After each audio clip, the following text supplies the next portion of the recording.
Margaret. I want to get to a number of issues with you, one of which right up top are these culture wars.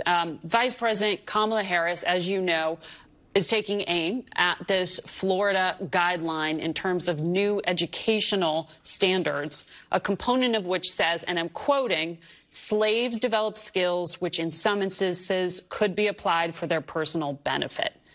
Governor DeSantis, who signed a law requiring changes in how race be taught in schools, said this was all written by scholars. Here's exactly what he said.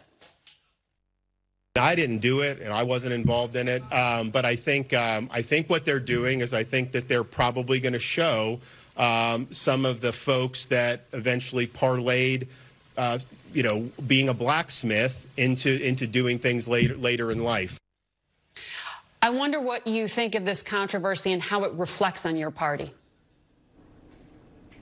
Well, I think two things, Margaret. First of all, I didn't do it and I'm not involved in it are not the words of leadership. Look, Governor DeSantis started this fire with the bill that he signed, and now he doesn't want to take responsibility for whatever is done in the aftermath of it. And from listening and watching his comments, he's obviously uncomfortable. The second part of this is why one of the reasons I'm running, Margaret. We're arguing about these issues, these smaller issues, when we've got big issues in our country like runaway inflation that continues to hurt families, like an educational system. Instead of worrying about this, let's talk about the falling test scores throughout this country that are making us less competitive with the rest of the world.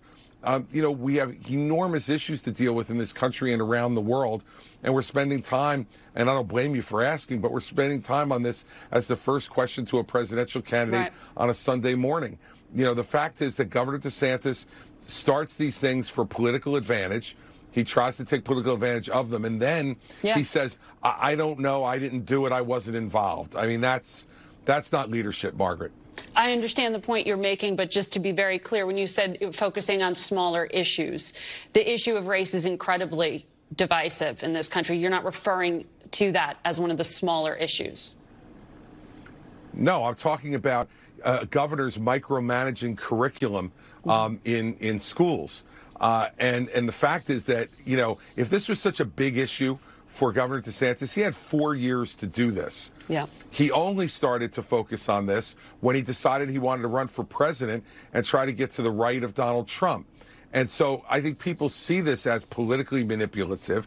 And I'm talking about, Margaret, we're dividing our country into smaller and smaller and smaller pieces. Yeah. And politicians are pitting them against each other to create conflict.